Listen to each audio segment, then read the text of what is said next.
Bonjour, je m'appelle Jérémy Savage. Bonjour, je m'appelle Jérémy Savage, enchanté. Bonjour, je m'appelle Jérémy Savage, enchanté. Bonjour, je m'appelle Jérémy Savage, enchanté.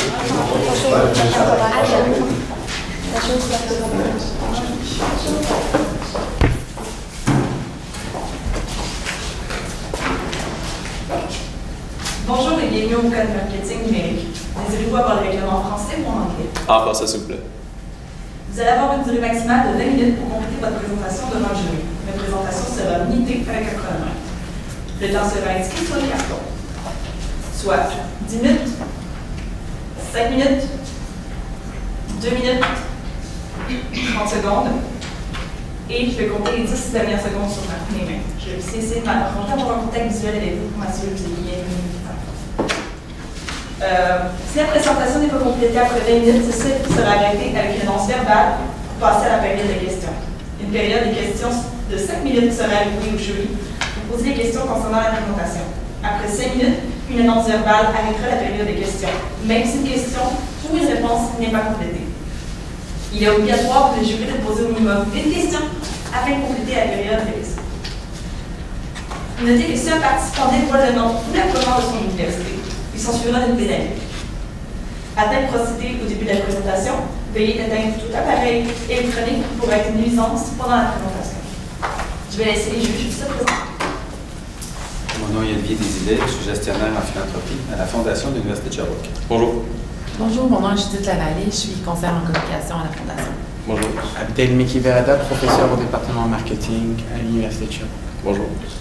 Marilyn Cloutier, responsable de la sollicitation de masse à la Fondation de l'Université. Bonjour. Bonjour, Marc-Laurent Delan, directeur média numérique chez Fréquence. Bonjour. Quand c'est prêt. Saviez-vous que l'innovation est au cœur de toute entreprise qui opère dans votre secteur d'activité et c'est ce qui va vraiment vous aider à vous prolonger dans un environnement afin d'assurer la pérennité de votre entreprise?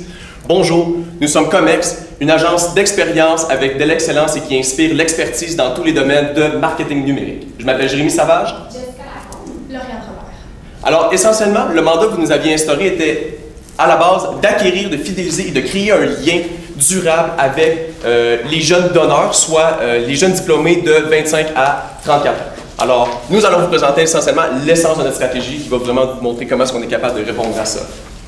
Donc, tout au long de notre présentation, nous allons commencer par une brève analyse suivie de notre stratégie, de son implantation et finalement de ses impacts. Donc, pour ce qui est de l'analyse au niveau des forces de votre entreprise, premièrement, vous avez la force d'un grand sentiment d'appartenance. Donc, dans une faculté comme ça, où c'est la scolarisation, dans le fond, il y a un sentiment d'appartenance assez important. Aussi, vous l'avez mentionné lors de notre dernière rencontre, que vous avez une base de données assez établie. Et ensuite, le socio-financement vert et or est vraiment quelque chose de positif dans votre entreprise. Vous l'avez mentionné, à chaque année, l'objectif de 30 000 $ est dépassé. Pour ce qui est des défis, premièrement, vous n'avez pas de page Facebook pour vraiment la fondation en tant que telle. Et aussi, le formulaire de don, on l'a analysé là, selon les informations que vous nous avez données, il peut avoir tendance à être un peu long. Pour ce qui est des opportunités, le Facebook vert et or est très actif. Donc, il y a quand même quasiment 12 000 abonnés là, en date de février. Donc, c'est quelque chose qui pourrait être exploité. Et aussi, la période la plus active est vraiment à l'automne. Pour ce qui est des enjeux, les donateurs en ce moment sont vraiment de plus en plus vieillissants. C'est pourquoi qu'on veut aller chercher la tranche d'âge 25 à 34 ans. Et finalement, la comparaison avec les consoeurs anglophones qui peuvent un peu ternir l'image de la Fondation malheureusement. Pour les profils ciblés, donc on les a regroupés en groupes de 2 selon leur connaissance de la Fondation. Premièrement, il y a Philippe-Antoine et Rosalie qui ne connaissent pas vraiment ou pas du tout l'entreprise et ce sont tous les deux des diplômés. Youssef et Emma qui connaissent un peu ou avec modération la Fondation. Il y a Youssef qui est diplômé depuis 3 ans et Emma qui est diplômée depuis 5 ans. Ensuite, il y a Pierre, Maxime et Alex qui connaissent tous les deux bien, très bien la Fondation et qui sont diplômés depuis 8 ans et diplômés depuis seulement 6 mois. Alors, la question qu'on se pose, c'est comment allons-nous venir rejoindre, acquérir et fidéliser cette clientèle qu'on vient juste de vous présenter? C'est par le lancement d'une toute nouvelle campagne qu'on va réussir à aller appeler dans le fond le mouvement « Contribue pour elle, pour lui, pour toi ». Donc, on veut créer un mouvement qui va vraiment encourager les gens et les sensibiliser à donner. On sait que l'université, c'est vraiment un domaine académique qui est extrêmement vaste et avec plusieurs participants, justement. Et c'est vraiment l'essence de tout ça ici, c'est vraiment de créer une fondation, en fait, excusez-moi, d'améliorer l'image des gens, de donner à votre fondation.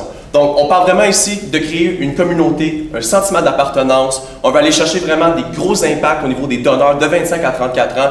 On veut aller chercher un sentiment de fierté, donc de pouvoir contribuer à l'évolution et à la relève de la jeune main-d'œuvre qui va venir prendre nos places plus tard. Et ainsi, on parle d'un sentiment de solidarité et on parle également de changement.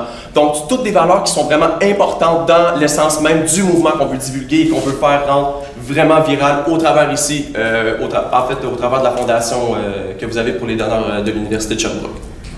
Alors, pour commencer le volet, on va y aller avec la création d'une page Facebook et Instagram. Alors, à la base même, le Vert et Or et la page Facebook de l'Université du Québec à Sherbrooke, essentiellement, vous avez déjà beaucoup d'abonnés sur vos pages. On veut vraiment utiliser cette influence-là pour pouvoir faire la promotion de la page Facebook que nous allons lancer, donc la page de la Fondation elle-même. On veut vraiment prendre toutes les énergies, toutes les ressources nécessaires que vous avez avec ces deux pages-là et aller justement influencer toutes les personnes qui sont déjà abonnées à aller les chercher et à aller justement suivre la page Facebook de la Fondation. Ensuite, l'option qu'on veut rajouter sur la page Facebook est une simple petite option de don rapide. Donc, sur la page Facebook, sans avoir à passer par exemple nécessairement par le processus des 4 étapes que vous avez sur le site de la Fondation, on aurait, avec les données, vu qu'on a déjà les renseignements, nos renseignements personnels sur Facebook, on n'a pas besoin de passer à un processus d'authentification. Donc, on a simplement besoin que de cliquer sur on veut pousser à l'action en fait, donc un simple bouton qui va cliquer pour donner. Par la suite, on parle de marketing de contenu. Donc, à la base même, sur Facebook, l'aspect intéressant n'est pas nécessairement d'avoir juste une page où est-ce qu'on est capable, par exemple, d'aller chercher un petit peu plus de temps rapide, d'aller chercher plus d'abonnés. On parle de création de contenu par le fait d'engager la conversation avec les diplômés. Donc, vraiment susciter l'intérêt et d'embarquer tout le monde dans le même mouvement, de se rendre à donner, de faire un geste qu'on va avoir la fierté de faire. Et finalement, au travers de la page Facebook, on propose également que vous fassiez des témoignages. Donc, les personnes, on veut qu'ils s'expriment de comment est-ce qu'ils ont eu la fierté de donner. Donc, vous l'avez déjà sur votre page de la Fondation, mais on vous suggère de faire la même chose sur Facebook pour encourager les gens à aller dans le même mouvement.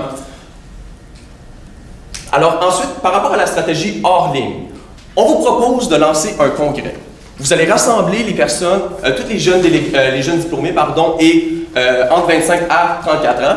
On fait une promotion sur LinkedIn et Facebook, donc c'est de cette manière-là qu'on va être capable de ramasser le plus d'invités possible à cette soirée-là. C'est constitué à la base d'un vin fromage, soirée gala un peu, donc on va vraiment avoir des bons entretiens et c'est à ce moment-là qu'on va avoir le dévoilement de la page Facebook. Donc, vous allez pouvoir vraiment montrer l'avantage que tous les gens, tous les diplômés, vont avoir d'aller suivre votre page Facebook, mais également de pouvoir les encourager à donner également à cet effet-là. Donc, c'est vraiment le lancement du mouvement qui va être initié spécifiquement à cette soirée-là. Et c'est pourquoi on a décidé, dans le fond, d'offrir une sorte de récompense pour encourager les jeunes diplômés à venir. C'est vraiment quelque chose qui est intéressant parce que la bourse à gagner, dans le fond, avec toutes les personnes qui vont être présentes, ça va être un montant qu'on va être capable de octroyer à un autre étudiant éventuellement dans le futur qu'on va être capable de compenser pour lui. Donc, c'est vraiment une stratégie de congrès directement où est-ce qu'on invite des invités spéciaux à cette soirée-là. Et voici pourquoi, essentiellement, on a décidé d'aller dans le mois d'octobre. C'est à cause que vous avez un niveau d'activité au niveau des dons qui est un petit peu plus élevé que la normale. Donc, c'est vraiment à ce moment-là qu'on s'est dit que ce serait le lancement parfait de votre page Facebook pour justement aller chercher le maximum de participation sur les abonnés de votre nouvelle page de la Fondation, ce qui va vraiment encourager un gros mouvement où est-ce qu'on va tout le monde aller, où est-ce que tout le monde à la base va être influencé à aller donner. La question est de savoir comment on va faire pour venir, en fait, ajouter l'aspect numérique à, cette stratégie hors ligne. Donc, on vous présente le compteur Smurl, qui est en fait un compteur qu'on va cacher sous un drap lors du congrès. Puis lorsque la cérémonie va commencer, on va descendre le rideau et on va présenter ce fameux compteur. En fait, ce qui se passe, c'est que chaque fois qu'une personne va aimer notre page Facebook, et on va dire, en fait, regardez ce qui se passe. Donc, le compteur va augmenter plus il va avoir de j'aime. Donc, l'objectif ici, c'est vraiment de pousser les gens à juste avoir envie de voir, est-ce que ça marche vraiment ce compteur-là, par exemple. Donc, et pour l'inaugurer, en fait, on pourrait arriver justement devant tout le public sur la scène et puis dire, regardez, on va être aujourd'hui ici les premiers à en fait partir un peu ce compteur-là. Donc, vous voyez ce qui se passe avec le cellulaire. Lorsqu'on clique, on peut voir en fait qui augmente et plus les gens ils vont dans la salle ensuite vouloir voir si l'effet continue et poursuit avec le temps. Et ensuite, pour compléter la stratégie hors ligne, ce qu'on vous propose, c'est aussi de partir une sorte de campagne pour la fondation. En fait, c'est qu'à chaque utilisation du hashtag pour elle, lui, toi, ça va remettre un 5 sous à la fondation à chaque utilisation du mot-clic. Donc, ça va être une simple façon de partager le mouvement ainsi que le mot-clic, tout en ramassant des fonds pour la fondation. Je suis certaine en fait que ça vous est déjà arrivé de vous lever un matin, puis vous aviez envie par exemple de vous acheter une paire de chaussures. Vous allez par exemple devant votre ordinateur, vous lancez dans le moteur de recherche une requête, par exemple chaussures noires. Et puis par la suite, vous recevez beaucoup de publicité en lien avec les chaussures noires, pas que ce soit sur les réseaux sociaux, que sur les sites que vous naviguez. En fait, c'est pas le fruit du hasard, c'est le fruit du remarketing.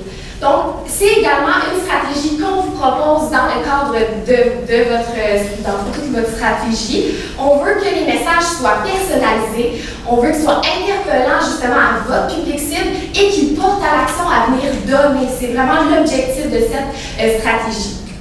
Donc, nous, en fait, comment on fonctionne pour cette stratégie? On y va en 3 phases. Donc, la première, c'est d'envoyer une première publicité à tous les gens, en fait, qui visitent, mais qui ne donnent pas, par exemple. Donc, la première, ça serait, tu veux t'assurer que tes dons ont un impact visible. Donc, la personne va recevoir cette publicité-là et bien évidemment, on va rajouter du visuel attrayant et tout ça. Puis, cette publicité-là va être lancée en fait de 0 à 30 jours. Donc, les premiers 30 jours, les personnes vont voir ça. Si par la suite, les gens n'ont pas encore donné, malgré avoir vu cette première publicité, on va en envoyer une deuxième qui va être « Arrête d'hésiter, viens aider des gens comme toi ». Parce qu'on s'entend que des diplômés, c'est des gens qui ont été dans les mêmes souliers. Donc, vraiment lancer un message qui va venir personnaliser à la personne. Ce message va être envoyé en fait de 30 à 60 jours. Puis ensuite, encore une fois, si on voit que les gens n'ont pas encore donné, on va en envoyer une troisième qui est en fait n'attend plus, vient faire la différence avec nous. Donc en fait, encore une fois, créer le mouvement de communauté à ce moment-ci, puis de voir que c'est vraiment rendu une tendance de donner, puis de vraiment montrer ça aux étudiants que si on donne, vous faites partie de la communauté, vous êtes en fait l'Université de Sherbrooke, donc c'est vraiment aussi un sentiment d'appartenance qu'on veut apporter, puis ça va être des 60 à 90 jours qui vont suivre. Puis c'est la raison pourquoi on ne voulait pas que ça dure trop longtemps, pour pas non plus trop être présent, puis que les gens se tannent de voir ces publicités-là, en fait. Donc, c'est la raison du délai également. Ensuite, pour notre prochain volet, c'est au niveau des dons mensuels. Donc, on l'a mentionné, le processus est un petit peu long étant donné qu'il y a plusieurs étapes avant de pouvoir arriver finalement aux dons. Ce qu'on vous propose, c'est donc des prélèvements automatisés. Et donc, ce qu'on veut dire par là, ça serait une option, dans le fond, où est-ce qu'on va, lorsqu'on va faire le premier don, qui est une option qui pourrait être choisie afin de justement avoir des prélèvements automatisés mensuellement. Donc, on aurait vraiment un bouton qui appellerait à l'action, comme on peut voir ici. Donc, clique ici pour faire la différence chaque mois. Donc, quelque chose qui porte à l'action, qui est précis et qui fait aussi mention de la différence pour montrer que chaque don, peu importe le montant, peut avoir un impact. Donc, ici, il n'y a pas de montant prédéterminé, c'est vraiment la personne, l'étudiant ou le diplômé qui peut choisir le montant. Et donc, comment on va y arriver? C'est en arrivant sur les sites web, justement, comme on peut dire un peu dans notre langage, pop-up, donc une fenêtre qui va arriver lorsqu'on arrive sur le site web, qui va mentionner cette option-là. Aussi dans les courriels et finalement sur les réseaux sociaux. Donc, autant le Facebook de la Fondation, mais aussi toutes vos autres pages de réseaux sociaux. Donc, pour la page le plan de mise en œuvre, premièrement, pour la page Facebook et Instagram, il va y avoir du travail qui va être effectué dans les mois précédents, mais le lancement va être en septembre, évidemment, en même temps que le congrès. Le congrès, tout ce qui est planification, donc c'est la première bande de janvier au mois d'août, pour finalement le lancement du congrès au mois de septembre.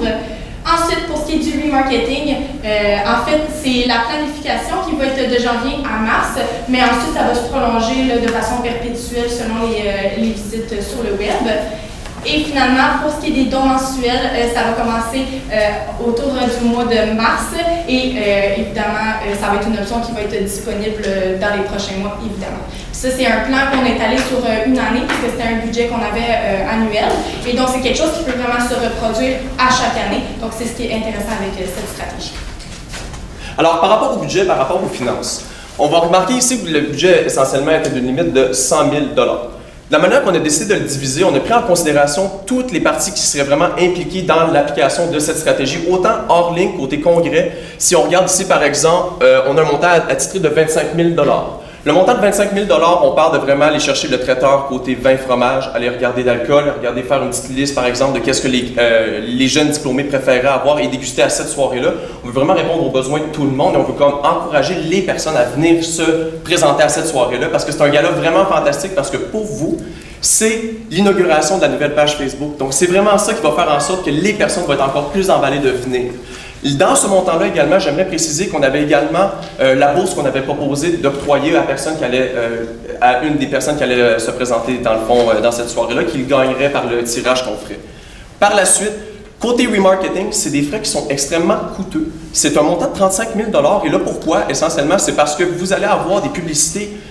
Comme on a parlé, l'échéancier du remarketing se fait de 0 à 30 jours, de 60 ensuite jusqu'à 90. Ce délai-là, il est en processus continuel sans arrêt. Donc, pour chaque client, comme que ma collègue l'a mentionné un peu plus tôt, à chaque client qui va aller regarder la publicité, on va toujours y en renvoyer une deuxième. Donc, c'est toujours un compte à rebours qui fait juste recommencer. Donc, on a toujours un montant qui va être élevé à ce niveau-là. Par la suite, côté 8 000 $, on est allé établir que juste le fait de lancer la page Facebook, ça sera un montant additionnel de 8 000 $. Et essentiellement, le frais de 16 500 $ va être côté ressources humaines. On n'a pas lancé la création d'un nouveau poste de créateur de contenu par le simple fait que vous avez déjà un poste qui s'occupe de la gestion de la page de votre fondation. Même chose pour la page de l'Université de Sherbrooke et même chose pour la page du Vert et Art. Donc, vous avez déjà quelqu'un qui s'occupe de ça. On s'est dit que rajouter la page de la fondation, essentiellement, va juste être une tâche qu'on va rajouter de plus sur la liste de qu'est-ce qu'on a à faire pour côté ressources humaines. On a prévu une marge de sécurité de 5 000 $. Le pourquoi, comme je l'ai mentionné, c'est à cause, essentiellement, le remarketing, c'est un montant qui est extrêmement dispendieux. Des fois, ça dépend du nombre de clientèle qu'on va aller toucher. Donc, si ça nous coûte un petit peu plus cher, avec un 5 000 $, on est très, très, très confiant que vous allez être capable, avec facilité, d'assurer, de compenser pour les dépenses additionnelles. Ou, encore une fois, que vous pourriez même utiliser côté congrès. Le compteur Smurl, encore une fois, c'est le plus gros avantage que vous avez parce que ça attire les gens vers comme une nouvelle expérience. On n'a jamais vu ça un compteur Smurl, à moins qu'on en possède déjà un dans son propre magasin, par exemple. Donc, les gens sont un peu intrigués, on veut regarder qu'est-ce qui se passe, puis c'est assez intéressant quand on voit la roulette s'accumuler, parce que si on prend, par exemple, il y a un magasin où est-ce que vous avez, dans le fond, le compteur est littéralement à l'entrée du magasin, les gens, par simple plaisir, vont décider de cliquer le bouton « J'aime » sur la page de Facebook. Ils vont s'abonner à cette page-là juste pour voir le compteur embarqué. Donc, le fait de lancer un compteur Smurl avec votre nouvelle page de la fondation, essentiellement, ça va encourager encore plus de personnes à se diriger justement à l'île Lamette. Puis si je peux ajouter aussi le compteur Smurl, ce qui est intéressant, c'est qu'on peut le déplacer. Donc oui, on va l'utiliser au congrès, mais on peut également l'emporter, par exemple, à l'entrée principale de l'université. On peut le déplacer aussi entre-temps. Ce qui est intéressant, c'est que quand les gens vont entrer dans l'école, par exemple, ils vont voir, OK, je peux le faire maintenant. Donc ça va inciter beaucoup les étudiants, finissants et tout ça, à vouloir l'essayer, en fait. En ce qui concerne le retour sur investissement, en moyenne, les donneurs de 25 à 35 ans avaient un don moyen de 42,49 $. Comme que je vais vous présenter dans les prochains indicateurs de performance que nous avons établis, on s'est rendu à l'évidence que vous alliez avoir un retour sur investissement de 1 062 $, pas de profit, mais bien de dons. Et en plus de ça, vous allez vraiment avoir une bonne contribution avec tout le monde. Les gens vous allez avoir la satisfaction de voir comment est-ce que votre fondation fonctionne parfaitement et comment est-ce que tout le monde est emballé à donner. Et avec le mouvement que vous allez avoir créé, ça va vraiment bien s'implanter. On est très confiant de ça dans le marché. Par la suite, au niveau des indicateurs de performance, on prévoit une augmentation de 50 % du taux de participation. Donc, sur les 50 000 jeunes diplômés que vous aviez dans le fond sollicité, vous en aviez seulement 9 % qui avaient décidé de participer. Nous, on prévoit d'en avoir au moins 25 000 facilement avec le mouvement qu'on lance. Par la suite, au niveau du taux de conversion brut, on l'élève à 10 %. Ça, c'est-à-dire que c'est les clients qui vont se diriger sur votre site web, qui ont cliqué sur notre publicité, mais qui n'ont pas acheté. Par la suite, au niveau du taux de conversion net, on va se ramasser avec, on va avoir un 5 % en fait, parce que ça va être les clients qui vont cliquer sur la publicité et qui auront acheté ensuite. Au niveau du taux de rebond, on en prévoit un de 30 % et de plus 10 000 abonnés Facebook de plus que qu'est-ce que vous avez déjà en ce moment de 11 789. On peut se poser la question justement, il peut y avoir certains risques avec notre stratégie. Donc oui, c'est certain, par exemple, les frais supplémentaires, justement, comme mon collègue vous l'a présenté plus tôt, on a une marge à cet effet de sécurité. Par la suite, l'inutilisation du mot-clic, donc que les gens ne vont pas l'utiliser. En fait, étant donné l'incitatif du 5 sous, en fait, qui va être versé à la fondation, c'est un peu vraiment comme un mouvement qu'on sait que j'ai juste, par exemple, à utiliser le hashtag et ensuite, je vais pouvoir contribuer. Puis, ces gens-là, en faisant partie du mouvement, vont être également plus portés à vouloir, en fait, participer à ce mouvement-là par la suite. Puis, un autre, c'est en aucun don, suite à la première publicité du marketing, et bien, comme on l'a présenté, il y en a 2 autres qui suivent, donc c'est ce qui fait, en fait, qui vient à la convergence à ce risque. Pour ce qui est du développement durable, premièrement, c'est vraiment un sentiment de communauté qu'on va créer. Donc, ça va contribuer, dans le fond, avec les fonds pour la fondation, à la bienfaisance pour la communauté. Ensuite, tout ce qui est affiches, donc par rapport aux dons de 5 sous, ça va être des affiches recyclables, bien sûr. Et finalement, tout ça va encourager l'éducation puisque les fonds sont remis aux étudiants en partie. Donc, nous sommes ici non seulement pour vous présenter une stratégie numérique. Non, mais également pour vous présenter un mouvement qu'on veut créer avec le hashtag Contribue pour elle, pour lui, pour toi. Et ce mouvement-là va avoir le but d'accumuler une grande notoriété au niveau de votre entreprise et c'est exactement ça que vous avez besoin, donc avoir de plus en plus de donneurs et de sensibiliser les gens à donner. Nous sommes Comex, merci de nous avoir écoutés. Nous sommes maintenant prêts à répondre à vos questions. En fait, moi, je commencerais, j'avais une question par rapport au hashtag pour elle, pour lui. Souvent, les hashtags sont faits pour développer justement le sentiment d'appartenance, la notoriété. Quand je lis celui-là pour elle, pour lui, il pourrait s'adapter à n'importe quoi. Il peut s'adapter à une campagne de vêtements. Avez-vous pensé à ce côté-là, à développer, de finir en disant ça va augmenter la notoriété? Oui. Je cherche le sentiment comme diplômé, comme étudiant, à participer à ce mouvement-là envers son institution ou... À cet effet-là, en fait, le concept qu'on a établi en fait avec le hashtag qu'on a mis, il va être disponible. En fait, il va être en gros sur la page titre de la page de la Fondation. Donc, on essaie de créer un lien, une synergie. Vous envoyez beaucoup de courriels à tous les membres qui sont déjà dans votre infolettre. On veut attirer tout le monde à se diriger autant sur la page Facebook que sur le site web. Mais pour l'utilisation du hashtag à la base même, vu qu'il va être associé directement avec votre fondation au lancement justement de la page Facebook, c'est vraiment là qu'on fait la grande révélation. On espère et on est même confiant que la plupart des donneurs vont comprendre qu'en donnant, on veut démontrer notre fierté de donner en utilisant ce hashtag-là. Donc, on essaye du mieux de tous les efforts qu'on a pu faire avec le remarketing au travers des différentes stratégies qu'on a proposées directement avec le hors-ligne. On est capable et même confiant qu'on va être capable de faire passer le hashtag avec une bonne utilisation. J'ai une deuxième question. Quand vous avez parlé là, au début, un des gros événements justement pour lancer la campagne, c'était un congrès. Avez-vous réfléchi un peu sur comment on va amener justement des gens à être présents? Parce que là, vous parlez d'un congrès, plus peut-être gala, mais ça va être quoi l'élément déclencheur pour inviter les gens à participer, à se déplacer pour ça? Oui, bien justement, en fait, c'est une bonne question. On s'est dit que justement, avec la nouvelle page Facebook, bien en fait, on va sur les autres pages, là, je ne dis pas la nouvelle, mais les autres pages, on va venir intégrer que on a un gros lancement à faire, on a une nouvelle à vous annoncer, venez participer. Puis en plus, c'est l'avantage de la bourse à gagner, à être présent. Donc souvent, les étudiants, quand on a un peu moins de moyens, on aimerait ça recevoir des prix dans ce type-là, puis de savoir justement qu'on peut être regroupé avec d'autres étudiants, nos amis, autour justement d'un événement, puis de voir que tout le monde, par exemple, que ça va s'acheminer en fait par ça. C'est certain qu'on va faire la publicité sur les réseaux sociaux déjà actuels, puis sur le site, mais et aussi pour la base de données de courriel que vous avez en fait déjà établie. Donc, c'est certain qu'on va inviter le maximum de personnes à justement vouloir participer.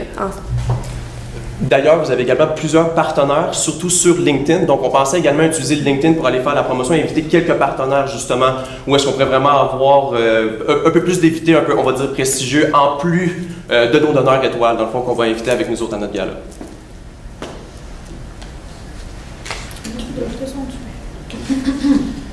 Vous avez expliqué votre stratégie sur Facebook, le lien avec le Facebook du Verre. C'était clair, mais vous n'avez pas parlé d'Instagram.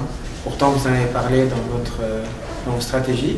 Pouvez-vous détailler quelles seraient vos stratégies sur Instagram? En fait, sur Instagram, vu que vous aviez un budget annuel de 100 000 $, on avait décidé de se concentrer premièrement sur Facebook, vu que vous n'aviez pas encore de page Facebook. Côté Instagram, c'est plus, oui, c'est les jeunes de 25 à 35 ans environ qui vont et moins également qui vont utiliser Instagram. L'avantage qu'on avait, dans le fond, on voulait plus vous la recommander pour y aller peut-être un peu plus à long terme. Côté long terme, c'est parce que les gens sur Instagram vont vraiment surfer. On va passer par-dessus les photos. C'est rare que côté création de contenu, ça serait vraiment plus côté diffusion de vidéos et expériences et quelques témoignages. Mais ça serait, je pense, on a pensé en fait qu'il y aurait peut-être un peu moins d'impact aussi pesant que ce que Facebook a lorsqu'on crée du contenu et lorsqu'on fait vraiment, parce qu'on a l'opportunité en fait d'aimer, de partager et d'identifier des amis ou des connaissances. Donc on s'était dit que le fait d'utiliser Facebook en premier pour vraiment créer une bonne notoriété puis une bonne base de donneurs et de les fidéliser à long terme, autant avec notre programme de paiement préautorisé, excusez-moi. Avec notre paiement préautorisé, on s'est dit que ça allait vraiment nous permettre d'aller chercher une bonne base de clients, de donneurs, et ensuite on allait pouvoir se diriger sur Instagram. Donc on ne voulait pas se lancer dans deux réseaux sociaux à zéro. On voulait se solidifier la notoriété de la fondation sur Facebook et ensuite se diriger directement sur Instagram. Moi, peut-être une question un peu plus opérationnelle. Pourquoi concentrer les efforts, le marketing, sur juste 3 mois au début de l'année de 12 ans et pas l'étaler sur les 12 mois? Pardon? Vous parlez du remarketing? Le marketing, je vois que sur le plan média, c'est comme de janvier à mars. Oui, en fait. C'est vraiment... La question est terminée. Mais on peut répondre pour moi quand même? Non. Je pense pas, hein? OK. Mais c'est vraiment intéressant pour le marketing. Je vous remercie beaucoup. Je m'appelle Jérémy, passez une belle journée. Merci, ça m'a fait plaisir. Jérémy, merci. Je m'appelle Jérémy Savage, merci beaucoup. Je m'appelle Jérémy Savage, merci beaucoup de nous avoir écoutés. Je m'appelle Jérémy Savage, merci beaucoup de nous avoir écoutés. Bonne journée.